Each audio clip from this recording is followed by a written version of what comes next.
Top. Et sur la partie du coup Ouais, lending as a service, donc là c'est aussi une offre. Bah, ouais, vas-y, je te laisse nous ouais. peut-être la détailler plus de manière plus approfondie et puis savoir avec quel type d'acteur vous pouvez bosser sur, Ouais. en partenariat sur celle-ci, quoi. Ouais, bien sûr. Donc, sur la partie landing as a service, elle est née d'un modèle enfin, quelque chose d'assez drôle. En 2022, quand on lance le produit, donc on lance vraiment axé partenariat technologique avec des fintechs. C'est vraiment l'axe premier.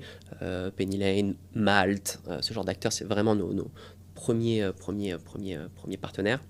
Et en parallèle, dans le cadre de un petit peu mon ramp-up, je me dis, chez Spendesk, on connaît des professionnels qui connaissent le financement, je vais leur pitcher, comme ça j'aurai leur retour, je me ferai challenger par eux, ce sera etc. Et donc c'est ce moment-là où on lance notre programme prescripteur, et notre meilleur prescripteur de 2022, c'est une banque.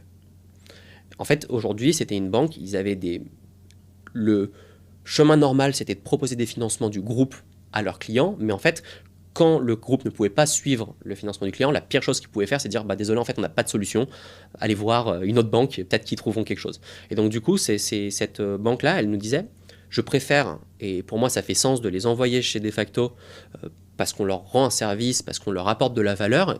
Ils restent de toute manière dans le giron de la banque parce que leur compte bancaire, il ne change pas. Donc, en fait, je n'ai pas de churn et je leur trouve une solution. Et en parallèle, votre expérience, elle est top, genre c'est vraiment cool, ça peut répondre à vraiment des besoins en termes de secteur, d'antériorité, de business model qu'on n'est aujourd'hui pas capable de servir.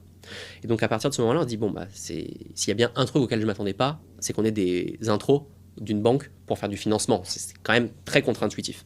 Et donc à partir de là, la vie de Defacto continue, on continue à avoir ces relations-là, et puis ça prend, et on se dit, ok, bah, en fait, il y a peut-être quelque chose d'un petit peu plus profond que cette prescription pure avec les équipes terrain à aller creuser dans pourquoi est-ce que vous ne pouvez pas servir ce type de clients, et deux, est-ce qu'on peut vous aider à les servir, mais vraiment à l'échelle euh, par rapport aux obligations, en tout cas aux limitations qu'un coût de traitement de dossier, en règle générale c'est souvent ça, hein, ou de lecture de l'appétence au risque.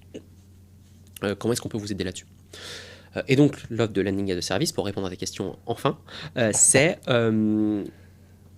l'utilisation de nos modules, donc onboarding, scoring, gestion bilancielle, etc. Et on vient le proposer à des financeurs, soit de l'utiliser intégralement pour produire un nouveau produit de financement qui aujourd'hui n'est pas dans leur étagère de financement.